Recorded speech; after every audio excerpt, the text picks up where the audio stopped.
নিসার 118 নম্বর আয়াতে আল্লাহ বলেন, লাআনাহুল্লাহ, শয়তানকে আল্লাহ অভিশাপ দিয়েছেন। শয়তান অভিশপ্ত, আল্লাহর অভিশাপ শয়তানের উপর। ওয়া ক্বালা লাআত্তাখিযান্না মিন ইবাদিকা নসীবাম মাফরুদা, শয়তান বলেছে লাআত্তাখিযান্না, অবশ্যই আমি বানাবো আপনার বান্দাদের মধ্য থেকে একদলকে আমার অনুসারী হিসাবে গ্রহণ করব। আমি আপনার বান্দাদের মধ্য থেকে নির্দিষ্ট একটা দলকে আমার অনুসারী হিসাবে আমি গ্রহণ করব। গ্রহণ করার পর কি করব? ওয়ালা উদিল্লান্নাহুম, আমি তাদেরকে পথভ্রষ্ট করব। নাউজুবিল্লাহ, ইবলিস আল্লাহরে বলতেছে। ওয়ালা উমান্নিয়ান্নাহুম, আমি তাদেরকে মিথ্যা আশা দিব। ওয়ালা আমুরান্নাহুম, তাদেরকে আদেশ করব। ফালা ইউবাত্তিকুন্না আযানাল আনআম, তারা যেন পশুর কান কাটে, কুসংস্কার করে, এই হুকুম আমি তাদেরকে করব। ওয়ালা আমুরান্নাহুম ফালা ইউগাইয়িরুন্না খালকাল্লাহ, আমি তাদেরকে আদেশ করব তারা যেন আল্লাহর সৃষ্টি পরিবর্তন করে দেয়। নাউজুবিল্লাহ, ইবলিস আল্লাহকে এগুলা বলতেছে। এবার আল্লাহ বলেন, ওয়া মাইয়াত্তাখিদিশ শাইতানা ওয়ালিয়াম মিন দুনিল্লাহ, আল্লাহ ছাড়া যারা শয়তানকে বন্ধু হিসাবে গ্রহণ করবে, ফাকাদ খাসিরা খুসরানাম মুবিনা, সেই স্পষ্ট ক্ষতিগ্রস্ত হয়ে যাবে, চূড়ান্ত ক্ষতিগ্রস্ত হয়ে যাবে যে ব্যক্তি আল্লাহ ছাড়া ইবলিসকে বন্ধু হিসাবে গ্রহণ করবে। আল্লাহ আমাদের সকলকে শয়তানের আক্রমণ, শয়তানের ধোঁকা থেকে বেঁচে থাকার তৌফিক দান করেন। এই আয়াতের মধ্যে শয়তান একটা কথা বলছে, ওয়ালা আমুরান্নাহুম ফালা ইউগাইয়িরুন্না খালকাল্লাহ, শয়তান বলতেছে আল্লাহ, আমি মানুষকে আদেশ করব তারা যেন আল্লাহর সৃষ্টি পরিবর্তন করে। আল্লাহর সৃষ্টি পরিবর্তন করার মতো আদেশ শয়তান করবে, আর শয়তান মানুষের মাধ্যমে এই কাজ করাবে যে আল্লাহ সৃষ্টি করবে একভাবে, মানুষ ওই সৃষ্টিটাকে পরিবর্তন করে শয়তানের অনুসারী হবে। নাউজুবিল্লাহ। এই আয়াতকে সামনে রেখে আপনাদের সামনে যে বিষয়টা বলবো সেটা হলো, প্রথমে আপনাদের সামনে অভিশপ্ত নারী নিয়ে আলোচনা করব। অভিশপ্ত নারী কারা, শেষের দিকে একটু আলোচনা করব ভালো নারী কারা। অভিশপ্ত নারী কারা, কাদের উপরে ফেরেশতাদের অভিশাপ, আল্লাহর অভিশাপ, রসুলের অভিশাপ, খুব মন দিয়ে শুনবেন। একটু এদিক সেদিক হলে আলোচনা একদম নষ্ট হয়ে যাবে, মানে আপনারা ভুলে যাবেন, আমার সমস্যা নেই। এক নাম্বার, যে নারী তার স্বামীকে রাগিয়ে দেয়, সকাল পর্যন্ত ফেরেশতারা এই নারীকে অভিশাপ দিতে থাকে। কোনো কারণ ছাড়া যদি কোনো নারী তার স্বামীকে রাগিয়ে দেয়, সকাল পর্যন্ত ওই নারীর উপর ফেরেশতারা অভিশাপ দিতে থাকে। এই অভিশাপটা যে ফেরেশতারা ওই নারীকে দিতে থাকে, বুখারী শরীফের একটা বর্ণনা থেকে স্পষ্ট জানা যায়। সহিহ বুখারী হাদিস নাম্বার 3237 নাম্বার হাদিস, 3237 হাদিসের বর্ণনাকারী আবু হুরায়রা রাদিয়াল্লাহু তাআলা আন আবি হুরায়রা রাদিয়াল্লাহু তাআলা আনহু قال قال رسول الله صلى الله عليه وسلم اذا دعا الرجل امراته الى فراشه, নবীজি বলেন, কোন ব্যক্তি যদি তার বিবিকে বিছানায় ডাক দেয়, তার কোনো চাহিদা, তার কোনো প্রয়োজন পুরো করার জন্য যদি তার বিবিকে বিছানায় ডাক দেয়, ডাক দেওয়ার পর ফাবাত, স্ত্রী কোনো কারণ ছাড়া যদি তার স্বামীর কথা না শোনে, ফাবাতা গদবানা আলাইহা, স্বামী সারা রাত তার উপর রাগান্বিত অবস্থায় যদি কাটায়। কোনো স্বামী তার স্ত্রীকে ডেকেছে, ডাকার পর ফাবাত, স্ত্রী কোনো কারণ ছাড়া তার স্বামীর ডাকে সাড়া দেয়নি, ফাবাতা গদবানা আলাইহা, স্বামী তার স্ত্রীর উপর রাগান্বিত অবস্থায় রাত্রটা কাটিয়ে দিয়েছে, লানাতহাল মালাইকাতু হাত্তা তুসবিহা, সকাল পর্যন্ত এই নারীর উপর, এই স্ত্রীর উপর ফেরেশতারা অভিশাপ দিতে থাকে। নাউজুবিল্লাহ। তাহলে এক নাম্বার অভিশপ্ত নারী আমরা পেয়ে গেলাম। আজ রাতেও কোনো নারী অভিশপ্ত হতে পারে যদি এই জাতীয় ঘটনা ঘটায়। দুই নাম্বার, খুব মন দিয়ে শুনবেন, আলোচনা কোত্থেকে কোথায় গেলাম, আল্লাহর সৃষ্টি পরিবর্তন, এটা কেন আনলাম, আর নারী অভিশপ্ত হঠাৎ আলোচনা কেন শুরু করলাম, মন দিয়ে শুনলে বুঝতে পারবেন। দুই নাম্বার, যে নারী তার স্বামীর অনুমতি ছাড়া, তার স্বামীর অসন্তুষ্টি হওয়া সত্ত্বেও অন্য কোথাও রাত কাটায়, স্বামীর অনুমতি ছাড়া, স্বামী সন্তুষ্ট না, অন্য কোথাও এই স্ত্রী যদি রাত কাটায় স্বামীর অনুমতি ছাড়া, এই স্ত্রী তার স্বামীর কাছে ফিরে আসার আগ পর্যন্ত ফেরেশতারা অভিশাপ দিতে থাকে। সহিহ বুখারী হাদিস নাম্বার 5194 নাম্বার হাদিস। এটার বর্ণনাকারী আবু হুরায়রা রাদিয়াল্লাহু তাআলা আন আবি হুরায়রা রাদিয়াল্লাহু তাআলা আনহু قال قال رسول الله صلى الله عليه وسلم নবীজি বলেন ইদা বাতাতিল মারআতু মুহাজিরাতান ফিরাশা যাওজিহা, কোন নারী যদি তার স্ত্রী, কোন স্ত্রী যদি তার স্বামীর বিছানা থেকে আলাদা থাকে, তার স্বামীর অসন্তুষ্ট হওয়া সত্ত্বেও অন্য কোথাও রাত কাটায়, স্বামী এতে সন্তুষ্ট না, লানাতাল মালাইকাতু হাত্তা তারজিআ, এই নারী তার স্বামীর কাছে ফিরে আসার আগ পর্যন্ত ফেরেশতারা অভিশাপ দেয়। নাউজুবিল্লাহ। বর্তমানে আমাদের মা বোনরা চাকরির জন্য মাঝে মাঝে অন্য কোথাও যায়, স্বামীর অসন্তুষ্ট হওয়া সত্ত্বেও স্বামী চায় না, এখানে স্বামীর পরিপূর্ণ কোনো আগ্রহ নাই স্ত্রী অন্য কোথাও চাকরি করবে, আর চাকরির সুযোগে, চাকরির সুবাদে অন্য কোথাও তার বিবি রাত কাটাবে, এটা স্বামী চায় না। রসুল বলেন সাল্লাল্লাহু আলাইহি সাল্লাম, এই স্ত্রী তার স্বামীর কাছে ফিরে আসার আগ পর্যন্ত ফেরেশতারা অভিশাপ দিতে থাকে।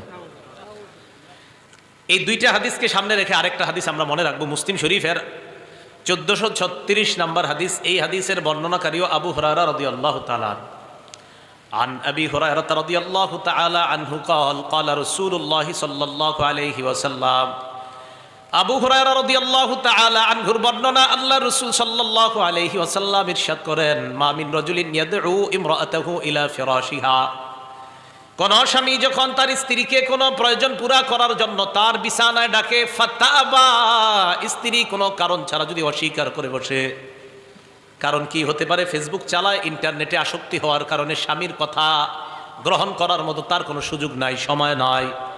নবীজি বলেন, ইল্লা কানাল্লাযী ফিস সামাঈ সাখিতান আলাইহা হাত্তা ইয়ারদা আনহা, এই স্ত্রীর উপর স্বামী যতক্ষণ সন্তুষ্ট না হবে ততক্ষণ আল্লাহ ওই নারীর উপর অসন্তুষ্ট থাকে। নাউজুবিল্লাহ। স্ত্রীর নাটকের কারণে, সিনেমার কারণে, ফেসবুকিং করার কারণে স্বামীর কথায় সাড়া দিতে পারে নাই। রসুল আকরাম সাল্লাল্লাহু আলাইহি সাল্লাম বলেন, এই নারীর উপর তার স্বামী যতক্ষণ সন্তুষ্ট না হবে আল্লাহ এই নারীর উপর ততক্ষণ গুসা করে থাকে, রাগান্বিত হয়ে থাকে। এই গেল অভিশপ্ত নারীর দুইটা প্রকার গেল আমাদের। অভিশপ্ত নারী প্রথমটা জানলাম, সকাল পর্যন্ত ফেরেশতার অভিশাপ দেয়, আরেকটা জানলাম অন্য কোথাও থাকলে না আসা পর্যন্ত ফেরেশতার অভিশাপ দেয়। এই দুইটাকে সামনে রেখে আবার আরেকটা হাদিস জানলাম। অভিশপ্ত নারী নাম্বার 3, সবাই আমার দিকে তাকান। কোন নারী চুলের খোপা উটের কুজের মতো বাঁধছে, এই খোপা উটের কুজের মতো একদিকে পড়ে আছে, আর এই খোপা, চুলের খোপা মানুষকে দেখেই বেড়ায়, মানুষের সামনে প্রদর্শন করে বেড়ায়, এই নারীও অভিশপ্ত। মুসনাদে আহমদ কিতাবের নাম, হাদিস নাম্বার 7083 নাম্বার হাদিস। ক্বালা ক্বালা রাসূলুল্লাহ সাল্লাল্লাহু আলাইহি ওয়াসাল্লাম, আল্লাহর রাসূল বলেন, সায়াকুনু ফি আখিরি উম্মতি রিজাল, আমার উম্মতের মধ্যে শেষ জামানায় এমন একদল মানুষ হবে, ইয়ারকাবুনা আলা সুরুজিন কাশবাহির রিহাল, ঘরের মতো গাড়ির মধ্যে তারা সওয়ার হবে। ঘরের মতো গাড়ি মানে এখন গাড়িতে মাশাআল্লাহ, এই যে আমি আসলাম, বৃষ্টি পড়লেও আমার উপর বৃষ্টি পড়বে না। ঘরের মতো বাহনের মধ্যে তারা সওয়ার হবে, হওয়ার পর ইয়ানজিলুনা আলা আবওয়াবিল মসজিদ, বাপ সাপ দেখায়া মসজিদের সামনে গিয়ে তারা নামবে। আল্লাহর নবী বলেন, বাসায় খোঁজ করে দেখো, নিসা উহুম কাসিয়াত, এই মানুষগুলার স্ত্রীগুলা তাদের পোশাক আছে শরীরের মধ্যে, আরিয়াত, পোশাক থাকার পরেও তারা অর্ধনগ্ন। তালাশ করে দেখো তাদের বিবিরা বাজারের মধ্যে ঘুরে তাদের শরীরে যেই পোশাক, নবী বলেন আরিয়াত, এই পোশাক থাকা মানে অর্ধনগ্ন হয়ে থাকা। এবার আল্লাহ রাসূল বলেন, আলা রুউসিহিন্না কাসনিমাতিল বুখতিল ইজাফ, দুর্বল উটের কুচ যেমন একদিকে পড়ে যায়, ওই নারীর চুলের খোপা স্টাইল করার কারণে একদিকে পড়ে যায়। নবী বলেন, ইল আনুহুন্না, এই নারীদেরকে যখন তোমরা দেখবা তাদেরকে অভিশাপ দাও, ফাইন্নাহুন্না মালউনাত, আমি নবী বলে গেলাম এরা অভিশপ্ত নারী। বলেন নাউজুবিল্লাহ। এদের স্বামীরা মসজিদের সামনে গাড়ি থেকে নামবে, নামাজ পড়বে, খোঁজ নিয়ে দেখো স্ত্রী রাস্তা হাটে বাজারে ঘুরে বেড়াচ্ছে, চুলের খোপাগুলো এমনভাবে পড়ে আছে। নবীজি বলেন এদেরকে অভিশাপ করো, এরা অভিশপ্ত নারী। নাউজুবিল্লাহ। এগুলো 3 নম্বর অভিশপ্ত নারী। এবার আসেন 4, 5, 6, 7, 8, এই 4, 5, 6, 7, 8 নম্বর অভিশপ্ত নারীর সাথে সূরা নিসার ফালা ইউগাইয়িরুন্না খালকাল্লাহ, যারা আল্লাহর সৃষ্টি পরিবর্তন করে, এটার সাথে পুরো একদম 5টার সম্পর্ক আছে। দলিল মুসলিম শরীফের 2125 নম্বর হাদিস। হাদিসের বর্ণনাকারী আলকামা এই আলকামা বর্ণনা করেছেন আব্দুল্লাহ ইবনে মাসউদ রাদিয়াল্লাহু তাআলা আনহু থেকে। আব্দুল্লাহ ইবনে মাসউদ রাদিয়াল্লাহু তাআলা আনহু বলেন, লানাল্লাহুল ওয়াশিমাত ওয়াল মুস্তাওশিমাত। 4 নাম্বার ওই নারীর উপর আল্লাহ অভিশাপ দেয়। আগে গেল 3 জন অভিশপ্ত নারী, এটা 4 নাম্বার ওই নারীকে আল্লাহ অভিশাপ দেয়, আল ওয়াশিমাত, যে নারী অন্য কোন নারীর শরীরের মধ্যে আকৃতি অঙ্কন করে, উল্কি আঁকে। ওয়াল মুস্তাওশিমাত, 5 নাম্বার কোন নারী অন্য নারীর কাছে যায়, বিউটি পার্লারে গিয়ে শরীরের মধ্যে উল্কি আকার প্রার্থনা করে। 6 নাম্বার অন্নামিসাত, যেই নারী তার চোখের উপরের ভুরুর চুলগুলা উঠায়। ওয়াল মুতানাম্মিসাত, 7 নাম্বার যেই নারী অন্য নারীকে বলে আমার চোখের ভুরুর চুলগুলা উঠা দাও। 8 নাম্বার ওয়াল মুতাফাল্লিজাত লিল হুসন, দাঁতগুলা আঁকা বাঁকা এর মাঝে ফাঁকা করে সৌন্দর্য বাড়ানোর জন্য। আল্লাহ নবী কয় আল মুতাগায়্যিরাতি খালকাল্লাহ, এরা আল্লাহর সৃষ্টির পরিবর্তনকারী, এদের উপর আল্লাহ অভিশাপ দেয়, নাউজুবিল্লাহ। ইবলিস এদেরকে অভিশাপ, ইবলিস তাদেরকে আদেশ করে। মনে রাখবেন, যেই নারী শরীরে উল্কি আঁকে, যেই নারী চোখের ভুরু উঠায়, যেই নারী অন্যকে ভুরু উঠায়া দেয়, যেই নারী অন্য নারীর শরীরে উল্কি এঁকে দেয়, যেই নারী অন্য নারীর দাঁত ফাঁকা করে দেয়, যিনি করে আর জাটটা করে দেয়, ইবলিস তাদেরকে পরিচালনা করে। যে এই উল্কি আকার কাজ করে আর যার শরীরে করে, উভয় ইবলিসের তত্ত্বাবধানে পরিচালিত হয়। আল্লাহ রাসূল সাল্লাল্লাহু আলাইহি সাল্লাম বলেন, ওনার সাহাবা আব্দুল্লাহ ইবনে মাসউদ থেকে বর্ণনা, এই নারীদের উপর আল্লাহ অভিশাপ দেয়, নাউজুবিল্লাহ, আল্লাহ অভিশাপ দেয়। তা আপনারা এই যে চোখের ভুরুর চুল উঠায় নারীরা, এই কথা কখনো শুনছেন? হ্যাঁ, ভুরু যে চুল উঠায়, এই নারীর উপর আল্লাহ অভিশাপ দেয়। আল্লাহ আমাদের মা বোনদেরকে এই জাতীয় অভিশপ্ত নারী হওয়া থেকে বেঁচে থাকার তৌফিক দান করেন। এনে এই হাদিসে একটা ঘটনা ঘটে গেছে, মজার ঘটনা দেখেন। আব্দুল্লাহ ইবনে মাসউদ রাদিয়াল্লাহু তাআলা আনহু হাদিস বর্ণনা করছে, ফাবালাগা যালিকা ইমরাআতাম মিন বানি আসাদ ইউকালু লাহা উম্মু ইয়াকুব। হাদিসের এই বর্ণনা এক নারীর কাছে গিয়ে পৌঁছে, যেই নারীর নাম হলো উম্মে ইয়াকুব। বনি আসাদ গোত্র নামে একটা গোত্র আছে, ওই গোত্রের একজন নারী আছে, তার নাম হলো উম্মে ইয়াকুব। এই নারীর কাছে এই হাদিস পড়ছে যে আব্দুল্লাহ ইবনে মাসউদ বলে, যে নারী ভুরু উঠায় শরীরে উল্কি আঁকে, যে নারী দাঁত ফাঁকা করে, ওই নারী নাকি অভিশপ্ত।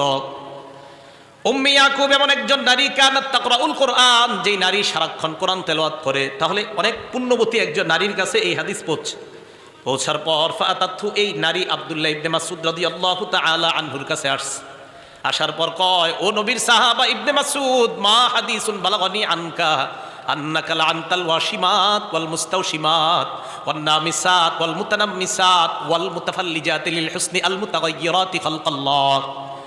আপনি নাকি এমন এমন বলেন, আল্লাহ নাকি অভিশাপ দেয় ওই নারী কি, যেই নারী চোখের উপর ভুরু উঠায়, যেই নারী শরীরের মধ্যে উল্কি আঁকে, যেই নারীর শরীরে উল্কি আঁকা হয়, এই নারী নাকি অভিশপ্ত আপনি বলছেন। আব্দুল্লাহ ইবনে মাসউদ কয়, হ্যাঁ, আমি তো এই নারীদেরকে অভিশপ্ত মনে করি। তো এই নারী আব্দুল্লাহ ইবনে মাসউদকে কয়, কেন আপনি এমনটা মনে করেন? ইবনে মাসউদ জবাব দেয়, মালিলা আল আনু মা লানা রাসূলুল্লাহ সাল্লাল্লাহু আলাইহি ওয়াসাল্লাম। আব্দুল্লাহ ইবনে মাসউদ বলেন, মালিলা আল আনু মান লানা রাসূলুল্লাহ, আমার কি হলো, আল্লাহর নবী যাদেরকে অভিশাপ দিয়েছে, আমি কেন তাদেরকে অভিশাপ দিব না? যেই নারীদের কথা আমি বললাম, আমি যাদেরকে অভিশপ্ত নারী বললাম, তাদেরকে আল্লাহর নবী অভিশপ্ত করেছেন। ইবনে মাসউদ এই কথা বলার পর সাথে সাথে বললেন, ওহুয়া ফি কিতাবিল্লাহ, এই কথা আল্লাহর কোরআনের মধ্যেও আছে।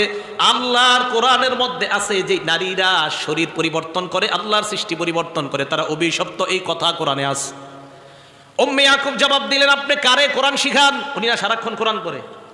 ওই নারী আব্দুল্লাহ ইবনে মাসউদকে বলেন, লাকাদ করাতু মা লাউ হাইস মাসহাফ, এই কোরআনের দুই পাশে যেই মলাট, এই মলাটের মধ্যে যা আছে আমি কোরআনের সব পড়েছি, কোথাও আপনার এই কথা আমি পাই নাই।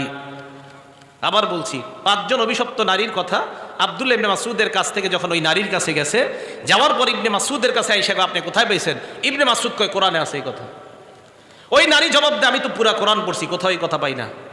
ভালো, ইবনে মাসউদ জবাব দেয়, লাইন কুনতি করাতিহি লাকাদ ওয়াজাদতিহি, তুমি ভালো করে পড়লে পাইতা, ভালো করে পড়ো নাই। ওই নারী কয়, মানে কি? আমি তো সারাক্ষণ কোরআন পড়ি, আমি ভালো করেই পড়ছি।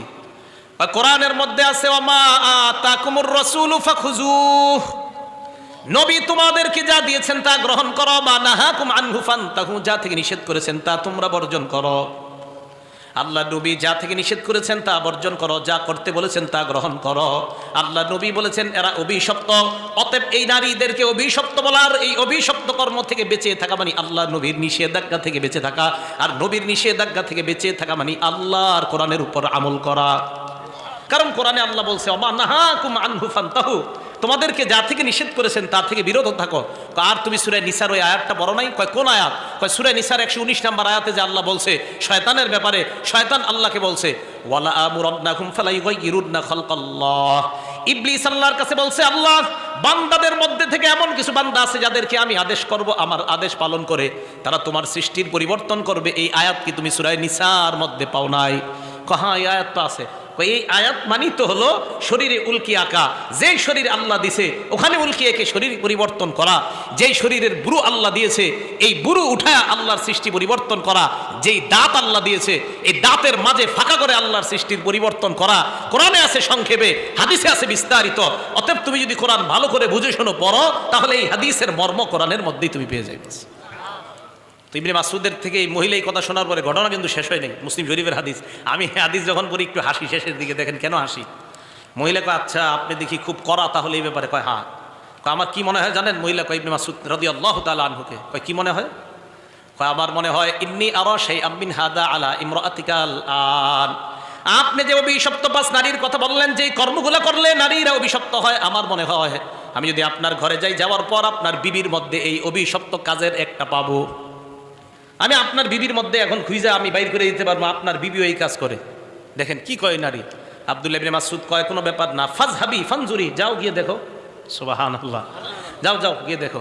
ঘটনা কি জানেন? আলকামা বলেন ফাদাখালাত আলা ইবনে মাসউদ, সত্যি সত্যি ওই মহিলা আব্দুল্লাহ ইবনে মাসউদের বিবির কাছে গেছে। যাওয়ার পর আব্দুল্লাহ ইবনে মাসউদের বিবিকে ভালো করে দেখছে। ফালাম তারা শাইআ, দেখার পর দেখে ইবনে মাসউদের বিবির শরীরের মধ্যে নারীরা অভিশপ্ত হয় যে কর্ম করার কারণে ওই কর্মের একটাও আব্দুল্লাহ ইবনে মাসউদের বিবির শরীরের মধ্যে নাই। আসছে, আসার পর কয় মা রাআইতু শাইআন, কিছুই তো পাই নাই। আব্দুল্লাহ ইবনে মাসউদ কয় শোনো, লাউ কানা যালিকি লাম নুজামিআহা, যদি আমার বিবির শরীরের মধ্যে তুমি এই অভিশপ্ত হওয়ার মতো কোনো কর্ম পাইতা, কোনো সামান্য কোনো নিদর্শন পাইতা, আমি আমার বিবির সাথে কখনো সহবাস করতাম না। তুমি কি কও কাকে? আমি ইবনে মাসউদ যা বলি বুঝে শুনেই বলি, আমার বিবি এই কর্ম করবে এটা অসম্ভব। তো দেখেন, তো এই নারী বললেন আমি এখনই গিয়ে দেখবো আপনার বিবির শরীরে এইগুলো আছে কিনা। কয় যাও গিয়ে দেখো। দেখার পর আইসা কয় না, ইবনে মাসউদ কয় যদি থাকতো তা আমি সহবাসই করতাম না এমন বিবির সাথে, যেই বিবি আল্লাহর অভিশপ্ত হওয়ার মতো কর্ম করে এমন বিবির সাথে তো আমি মিলামেশাই করতাম না। তুমি কি বলো? আমাদের নবীর সাহাবারা এমন ছিলেন। সুবহানাল্লাহ। তাহলে ভাই আমাদের বিবি যারা, আমাদের মা বোন, আল্লাহ যেন তাদেরকে তাদের মতো বানিয়ে দেয়, বলেন আমিন। বিসমিল্লাহ। আল্লাহুম্মা লাকাল হামদু ওয়া লাকাশ শুকরু। এগুলো 8 শ্রেণীর অভিশপ্ত নারী। এই হাদিসে 5 শ্রেণী পাইলাম। এবার 9-10 কে ভালো করে বুঝবেন। আরেকজনের চুল আইনা এই মাথায় লাগায়, আরেকজনের চুল আইনা, হ্যাঁ পর চুলা বাংলায় বলা হয় এটাকে, পর চুলা, অন্যের চুল এনে মাথায় স্থাপন করা। এটা কিন্তু খুব রমরমা ব্যবসা এখন। তো অন্যের চুল আইনা মাথায় লাগানো, আপনারা বলবেন এইগুলোও কি হাদিসে নবীজি বলছে? বলছে মানে বুখারী শরীফের হাদিসে আছে। এটা সহিহ বুখারী হাদিস নাম্বার 5941 নাম্বার হাদিস। আবু বকর সিদ্দিক রাদিয়াল্লাহু তাআলা আনহুর কন্যা আসমা বিনতে আবু বকর সিদ্দিক রাদিয়াল্লাহু তাআলা আনহার বর্ণনা। তিনি বলেন সালাত ইমরাতুন নবী সাল্লাল্লাহু আলাইহি ওয়াসাল্লাম, এক নারী আল্লাহ রাসূলের কাছে আসলেন। আসার পর আল্লাহ নবীকে প্রশ্ন করলেন, ইয়া রাসূলুল্লাহ, হে আল্লাহ নবী আমি আপনার কাছে একটা বিষয় জানতে চাই, ওই বিষয়টা জানার জন্য আমি আপনার কাছে আসছি। আল্লাহ রাসূল জবাব দেয়, কি জানতে চাও? কয় ইন্না ইবনাতি আসাবাতহাল হাসবা, আমার মেয়ের মাথায় বসন্ত রোগ হয়েছে, হওয়ার কারণে ফাতামাররাকা শারুহা, আমার মেয়ের মাথার চুলগুলা সব পড়ে গেছে। আমার মেয়ের মাথায় বসন্ত রোগ হয়েছে, এই বসন্ত রোগের কারণে আমার মেয়ের মাথার যা চুল আছে সব চুলগুলা পড়ে গেছে। আল্লাহ রাসূল কয় কি জানতে চাও, আসল কথাটা আমার কাছে বলো। এবার ওই নারী বললেন, ইয়া রাসূলুল্লাহ ইন্নী যাওয়াজতুহা, আমি আমার মেয়েটাকে মাত্র বিয়ে দিয়েছি। বুঝেন তো হুজুর, স্বামীর কাছে আমার মেয়েটা যাবে, মাথায় চুলটা না থাকলে কেমন একটা সমস্যা। আল্লাহর নবী কয় আসল কথাটা বলো, কি বলতে চাও? কয় আফা আসিলু ফিহি, আমি কি আমার মেয়ের মাথায় পর চুলা অন্য কারো চুল আইনা লাগাইতে পারি, এমন কোন সুযোগ আছে কিনা? নবীজি জবাব দিলেন, লাআনাল্লাহুল ওয়াসিলা ওয়াল মাউসুলা, যেই নারী অন্য নারীর মাথায় চুল লাগায় আর যার মাথায় চুল লাগানো হয় উভয়ের উপর আল্লাহ অভিশাপ দেয়, বলেন নাউজুবিল্লাহ। তাহলে অন্যের চুল যদি স্থাপন করে লাগায়, এই নারীকে আল্লাহ অভিশাপ দেয়, যে লাগাবে তাকে অভিশাপ দেয়, যার মাথায় লাগানো হবে তাকে অভিশাপ দেওয়া হয়। তো যে চুল অন্যের মাথায় লাগিয়ে দেয় এটা হলো 9 নাম্বার, আর যার মাথায় লাগানো হয় এটা হলো 10 নাম্বার। এই দুই নারীও অভিশপ্ত। এ হলো মোট 10 শ্রেণীর নারী যারা অভিশপ্ত। আল্লাহ এই অভিশপ্ত নারীদের থেকে আমাদের মা বোনদেরকে যেন আল্লাহ হেফাজত রাখে, বেঁচে থাকার তৌফিক দান করেন। 11 নাম্বারটা মন দিয়ে শুনেন। 11 নাম্বারটা পুরুষদের মধ্যেও আছে, নারীদের মধ্যে আছে, যদিও আলোচনার বিষয় শুধুই নারী। 11 নাম্বার, পুরুষ মহিলাদের মতো রূপ ধারণ করবে আর মহিলা পুরুষের রূপ ধারণ করবে। পুরুষ তার কাঁধের মধ্যে বিশাল বড় একটা ওড়না ঝুলাবে পা পর্যন্ত। এই ওড়না দেখলে আপনার মনে হবে এটা কি নারী নাকি, পরে দেখবেন না আসলে নারী না পুরুষ। এরকম দেখবেন পাঞ্জাবি গায়ে দেওয়ার পর এরকম একটা ওড়না ঝুলায়, নতুন ফ্যাশন। পুরুষ নারীর মতো হবে, নারী পুরুষের মতো হবে। আবার অনেক ছেলেরা বাবরি চুল রাখে না, বরং এত বড় চুল রাখে, পিছন থেকে আপনি বুঝতেই পারবেন না এটা নারী নাকি পুরুষ। এখন এই যে ঘটনাগুলো ঘটাবে নারী পুরুষ, এই কথাটা আমাদের রাসূল সাল্লাল্লাহু আলাইহি সাল্লাম আমাদেরকে জানায় গেছে। বুখারী শরীফের বর্ণনা এটাও আছে। সহিহ বুখারী হাদিস নাম্বার 5885 নাম্বার হাদিস। এই হাদিসের মধ্যে আসছে আব্দুল্লাহ ইবনে আব্বাস রাদিয়াল্লাহু তাআলা আনহুমার বর্ণনা। তিনি বলেন, লানা রাসূলুল্লাহ সাল্লাল্লাহু আলাইহি ওয়াসাল্লাম আল মুতাশাব্বিহিনা মিনার রিজালি বিন নিসা ওয়াল মুতাশাব্বিহাতি মিনান নিসাই বির রিজাল। আল্লাহর নবী ওই সমস্ত পুরুষদেরকে অভিশাপ দেয় যে পুরুষরা নারীদের মতো রূপ ধারণ করে। ওই সমস্ত নারীদেরকে আল্লাহর নবী অভিশাপ দেয় যে নারীরা পুরুষের বেশভূষা ধারণ করে। তাহলে যে পুরুষরা নারীর বেশভূষা ধারণ করে ওই নারীকে, ওই পুরুষকে আল্লাহর নবী অভিশাপ দেয়। আর যেই নারী পুরুষের বেশভূষা ধারণ করে ওই পুরুষকে আল্লাহ নবী অভিশাপ দেয়, বলেন নাউজুবিল্লাহ। নারীরা প্যান্ট পরবে, শার্ট পরবে, পুরুষের রূপ ধারণ করবে। নারীরা চুল কাটবে, চুল একদম পুরুষের মতো কেটে রাখবে। এই নারীদেরকে আল্লাহ রাসূল সাল্লাল্লাহু আলাইহি সাল্লাম অভিশাপ দেয়।